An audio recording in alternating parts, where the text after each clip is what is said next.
أرطغرل ابن سليمان شاه. بسم الله الرحمن الرحيم. هل يستمر الفتح طويلا؟ بضرب الحديد الحامي يصبح أكثر حدة. حسبي الله.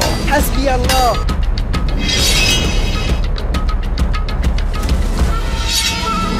الله أكبر.